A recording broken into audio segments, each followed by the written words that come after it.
Pernahkah Anda membayangkan bahwa suatu hari nanti, nilai kerja Anda tidak lagi diukur dalam bentuk uang kertas yang kita kenal, tetapi dalam bentuk token digital yang dapat diprogram? Inilah realitas yang mulai kita masuki, di mana konsep ekonomi token mengubah cara kita bekerja, berinvestasi, dan bertransaksi secara fundamental. Dalam perspektif keislaman, perubahan ini sejatinya mengembalikan kita pada pertanyaan paling mendasar tentang apa itu nilai dan bagaimana seharusnya manusia bersikap dalam aktivitas ekonominya. Al-Quran dalam surah Al-Isra ayat 35 mengingatkan kita dengan tegas, "Dan sempurnakanlah takaran apabila kamu menakar, dan timbanglah dengan timbangan yang benar." Ayat ini menjadi fondasi etis bahwa dalam setiap transaksi, termasuk transaksi aset digital, keadilan dan ketepatan ukuran harus dijunjung tinggi. Ekonomi token membawa potensi transparansi yang luar biasa melalui teknologi blockchain. Namun tantangannya adalah bagaimana kita memastikan bahwa takaran nilai yang kita berikan dan terima benar-benar adil dan sempurna, bukan malah menciptakan ketimpangan baru yang tersembunyi dalam kode program. Ketika kita berbicara tentang investasi dalam aset digital, persoalan garar atau ketidakpastian menjadi perhatian utama para ulama sejak masa klasik. Dalam Sahih Muslim, Rasulullah SAW dengan tegas melarang jual beli yang mengandung garar, yaitu transaksi yang penuh ketidakjelasan dan spekulasi berlebihan. Hadis ini menjadi rambu penting di tengah hiruk-pikuk pasar kripto yang seringkali lebih didominasi oleh spekulasi dibanding nilai fundamental. Al-Ghazali dalam Ihya Ulumuddin pada kitab Adab Al-Kasb wa Al-Ma'ash mengajarkan bahwa mencari nafkah bukan sekedar aktivitas duniawi, melainkan bagian dari ibadah yang harus dilakukan dengan cara-cara terpuji.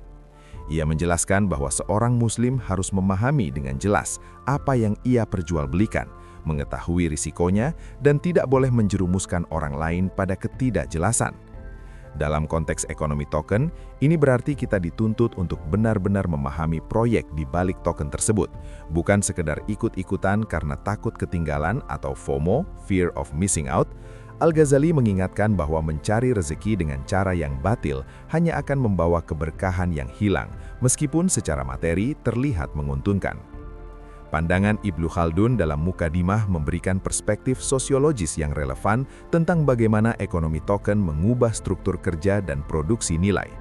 Ibnu Khaldun menjelaskan bahwa nilai suatu barang atau jasa ditentukan oleh kerja manusia dan permintaan pasar dalam kerangka peradaban. Ia membagi pekerjaan menjadi berbagai tingkatan dan menjelaskan bagaimana spesialisasi meningkatkan produktivitas. Di era ekonomi token, kita melihat lahirnya pekerjaan-pekerjaan baru yang sebelumnya tidak terbayangkan. Developer smart contract, validator blockchain, content creator yang dibayar dengan token, dan berbagai profesi digital lainnya. Fenomena ini persis seperti yang diramalkan Ibnu Khaldun, bahwa peradaban berkembang dan menciptakan pembagian kerja yang semakin kompleks. Namun yang menarik, ekonomi token juga memungkinkan para kreator kecil mendapatkan nilai langsung dari karyanya tanpa melalui perantara besar. Ini sejalan dengan semangat keadilan ekonomi yang diajarkan Islam, di mana setiap orang berhak atas hasil jerih payahnya sendiri.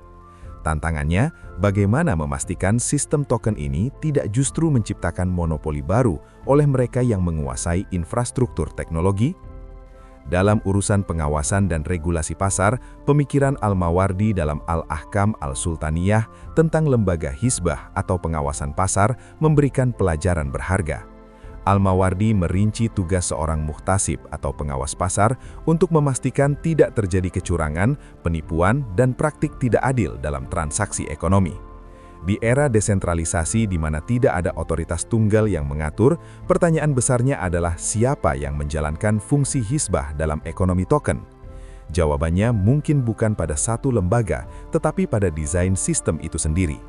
Teknologi blockchain dengan sifat transparan dan tidak dapat diubah atau immutable sebenarnya menciptakan mekanisme pengawasan yang tersebar di seluruh partisipan jaringan. Setiap transaksi dapat diaudit oleh siapapun, menciptakan transparansi yang mungkin bahkan lebih baik daripada sistem terpusat. Namun, Al-Mawardi juga mengingatkan bahwa pengawasan teknis saja tidak cukup tanpa kesadaran moral para pelaku pasar.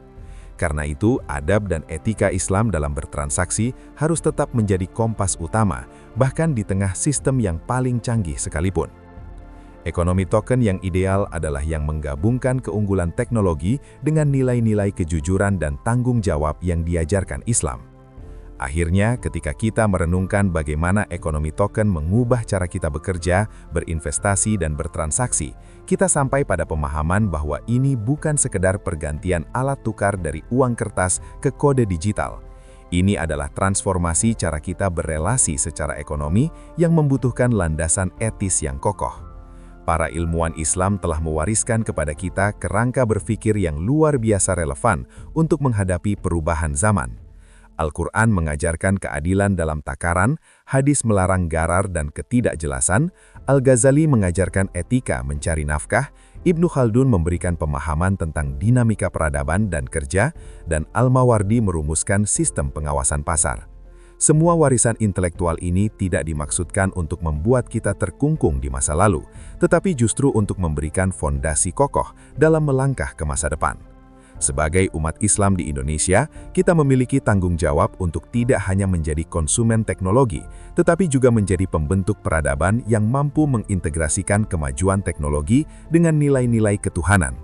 Ekonomi token hanyalah salah satu wajah dari perubahan besar ini, dan jawaban kita akan menentukan apakah kita akan terbawa arus atau justru ikut menentukan arahnya.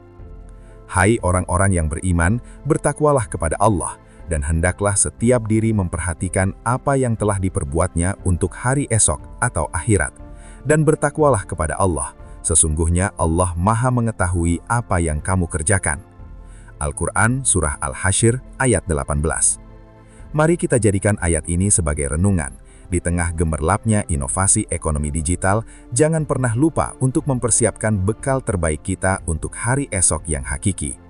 Jadilah generasi muslim yang cerdas secara teknologi, namun tetap kokoh dalam nilai-nilai ilahiyah. Teknologi boleh berubah, tetapi kebenaran dan keadilan akan tetap abadi. Sudah siapkah Anda menjadi pelaku ekonomi digital yang bertakwa?